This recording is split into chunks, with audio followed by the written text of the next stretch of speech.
محمد.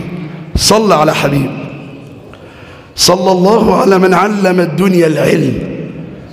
قال رسول الله صلى الله عليه وسلم، والحديث عند البخاري: إن العبد يتكلم بالكلمة لا يلقي لها بالا من سخط الله يغوى بها في جهنم 70 خريفا. تخيل، ممكن تقول كلمة العبد لا يلقي لها بالا.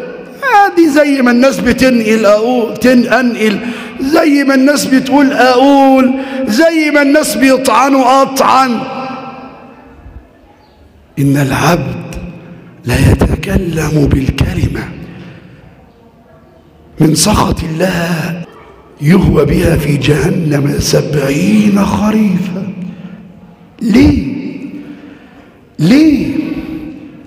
ليه أسكت؟ في علماء، في ناس متخصصة في العلم الشرعي. أنا برى على مواقع التواصل العجب العجاب، كأن الناس كلها فقهاء وعلماء.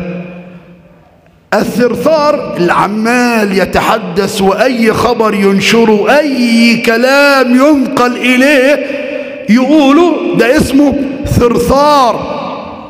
وهؤلاء شرار أمة النبي صلى الله عليه وسلم، المتشدقون، بيمسك على رأيه متعصب، أو تبع شيخه متعصب لشيخه، أو لجماعة بيتعصب لجماعته، ده اسمه متشدق.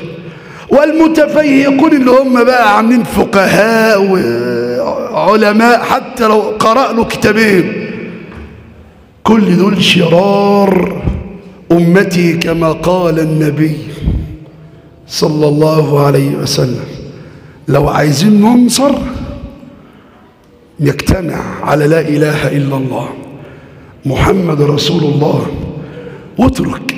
صدقني الخلاف سنة كونية، والله يا أحبابنا الخلاف سنة كونية، والله الخلاف سنة كونية، رحمة من رب البرية على أمة سيد البشرية. الخلاف ده رحمة لينا، والله الخلاف رحمة لينا، وتالله وبالله الخلاف رحمة لينا.